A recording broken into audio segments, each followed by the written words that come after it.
আসসালামু আলাইকুম এভরিওয়ান, ওয়াসিফস মম কিচেন পক্ষ থেকে জানাচ্ছি সকলকে স্বাগত। আজকে আপনাদের সামনে উপস্থিত হয়ে গেলাম খুবই মজার ক্যারামেল পুডিং রেসিপি নিয়ে। আশা করছি এই পুডিং রেসিপিটি আপনাদের কাছে ভালো লাগবে। একদম সহজ অথেন্টিক উপায়ে আমি ক্যারামেল পুডিংটা আপনাদেরকে তৈরি করে দেখাচ্ছি।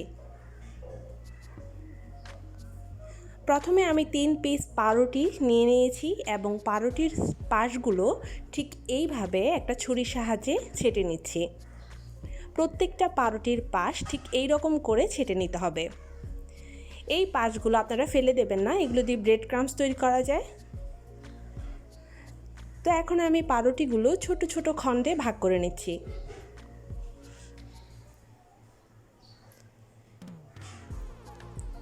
এইবার এই পাউরুটিগুলো একটা বাটিতে নিয়ে নিয়েছি এবং 1 কাপ পরিমাণ তরল দুধ আমি এখানে দিয়ে দিচ্ছি।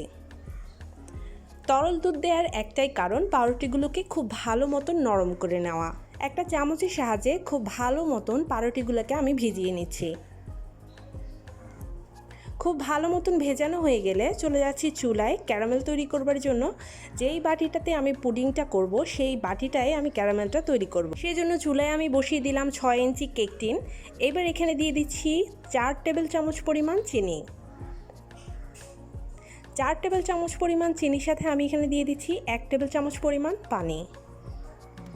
চিনি আর পানিটা খুব ভালো মতন ক্যারামেলাইজড করে নিতে হবে। মাঝে মাঝে এইভাবে একটু ঘুরিয়ে দেবেন। যখন কালারটা ঠিক এই রকম হয়ে আসবে তখন এটা নামিয়ে নিতে হবে, কারণ এর থেকে বেশি কালার যদি চলে আসে তাহলে সেটা তিতকুটে হয়ে যাবে ভাব, আর পুডিংটা দেখতেও সুন্দর লাগবে না। তো এখন এটা আমি নামিয়ে ঠান্ডা করে নিচ্ছি। এবার চলে যাচ্ছি ব্লেন্ডার জগে। এখানে আমি সমস্ত পুডিংয়ের উপকরণগুলো ভালো মতন ব্লেন্ড করে নেব। সেজন্য এখানে আমি আগে দুধে ভেজানো পাউরুটিগুলো দিয়ে দিচ্ছি। সেই সাথে দিয়ে দিচ্ছি এখানে স্বাদ মতো চিনি। চিনির পরিমাণটা আপনারা আপনাদের পছন্দ মতো দিবেন। এখানে আমি 1/3 কাপ চিনি ইউজ করেছি। এখন দিয়ে দিচ্ছি 4টা ডিম। এইবার খুব ভালো মতন আমি এগুলো ব্লেন্ড করে নেব। খুব ভালো মতো ব্লেন্ড করা হয়ে গিয়েছে আর ক্যারামেলটাও জমে গিয়েছে। তো এখন আমি ক্যারামেলটার মধ্যে পুডিংয়ের ব্যাটারটা ঢেলে দিচ্ছি। এইবার ঢাকনা দিয়ে ঢেকে চুলায় চলে যাচ্ছি।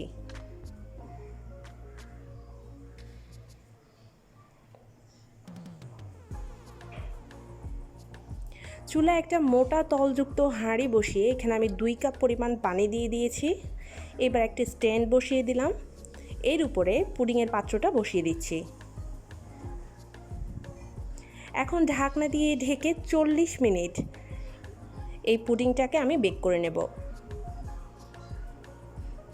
40 মিনিট পর ফিরে এলাম। দেখুন পুডিংয়ের উপরের কালারটা কিন্তু খুবই সুন্দর হয়েছে আর পুডিংটা পারফেক্টলি বসে গিয়েছে।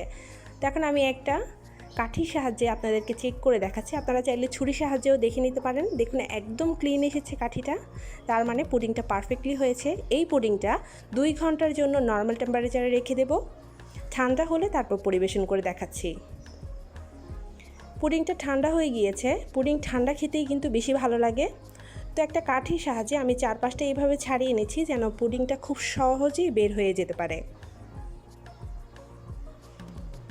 আনমোল্ড করে নিচ্ছি।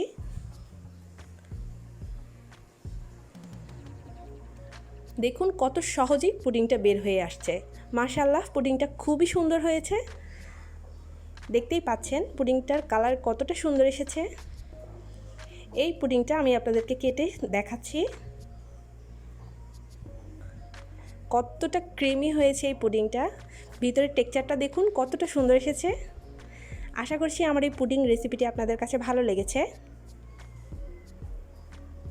উপর থেকে একটু ক্যারামেল এভাবে ছড়িয়ে দিলাম।